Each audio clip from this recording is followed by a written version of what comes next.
কবরের মাটি ভেদ করে সকল বাস নিজ হাতে সরিয়ে আমি ভোট দিতে বসেছি, কিন্তু দুঃখের বিষয় এইখানে দাঁড়ানোর পর এত বড় লাইন, আজরাইলের কাছ থেকে মিনিমাম 4 বার ইমার্জেন্সি কল আসছে। আমি এখনো ফিরতে পারতেছি না। এই লাইন সরে আমাকে দ্রুত ভোটে দেওয়ার ব্যবস্থা করে দাও। আমরা শেখ হাসিনার কারণে আমাদের দাদাকে পাইলাম। আমার খবর থেকে উঠে আপনি কে বলছেন?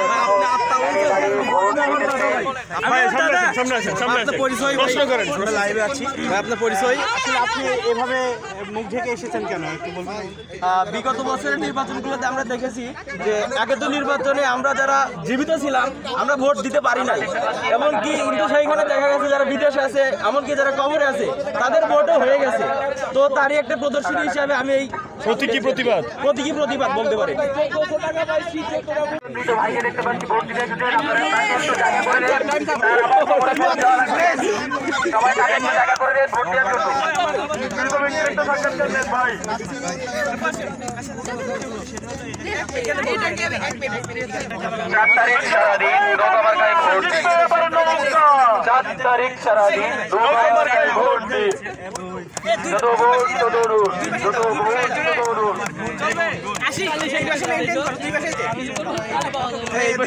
আবু আপনি জানেন এই সিলটা দেন।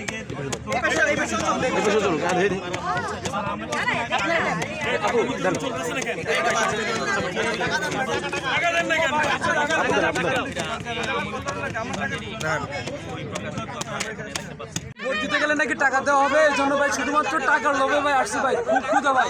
আর বলছে যে 50টা ভোট দিতে পারবে তাকে হচ্ছে আমরা 1 প্যাকেট বিরিয়ানি দেবো ভাই। 10টা ভোট অলরেডি দেওয়া শেষ, আমি আবার লাইনে দাঁড়াইছি, 50টা পূরণ না করে আজকে এখান থেকে যাচ্ছি না ভাই।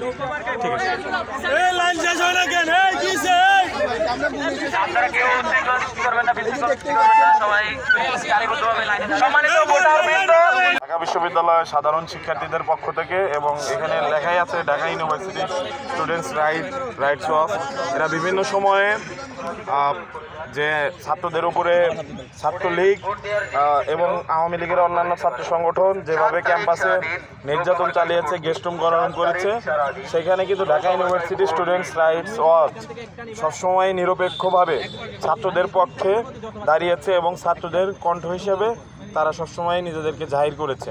সেই জায়গা থেকে আজকে আপনি জানেন যে 7 জানুয়ারি গত বছর এই দিনে কিন্তু বাংলাদেশের ইতিহাসে এবং আমি মনে করি বিশ্বের ইতিহাসে অন্যতম একটি ভোট ডাকাতি হয়, এবং সেইখানে আসলে স্বৈরাচার মনে করেছিল যে তারা দারুণভাবে প্রতিষ্ঠিত হবে, কিন্তু গত জুলাই বিপ্লবে তারা পতনের পর আসলে আমরা স্বাধীনতা পেয়েছি, দ্বিতীয় স্বাধীনতা পেয়েছি এবং স্বাধীনভাবে আমাদের মত প্রকাশ করতে পারছি। আজকে এই ডামি নির্বাচনের যে একটা অনুলিপি বা প্রতিলিপি এখানে আমরা দেখতে পাচ্ছি, এটার মাধ্যমে আসলে স্বৈরাচারকে পুনর্বার লাল কার্ড দেখানো হয়েছে, যেন বাংলাদেশে নির্বাচনের নামে আর কখনো কেউ প্রহসন না করতে পারে। আমি মনে করি মানুষ হিসাবে সবার ভোট দেওয়ার অধিকার আছে, কারো ভোটাধিকার ক্ষুণ্ণ করার অধিকার আমাদের নাই। আমি মাত্র 10টা। আপনাদেরকে আরো 1000 করে টাকা দাও, আপনাদেরকে আরো 1000 করে টাকা দাও, সমস্যা কি? আপনাদেরকে আরো 1000 করে টাকা দাও, আপনাদেরকে আরো 1000 করে টাকা দাও।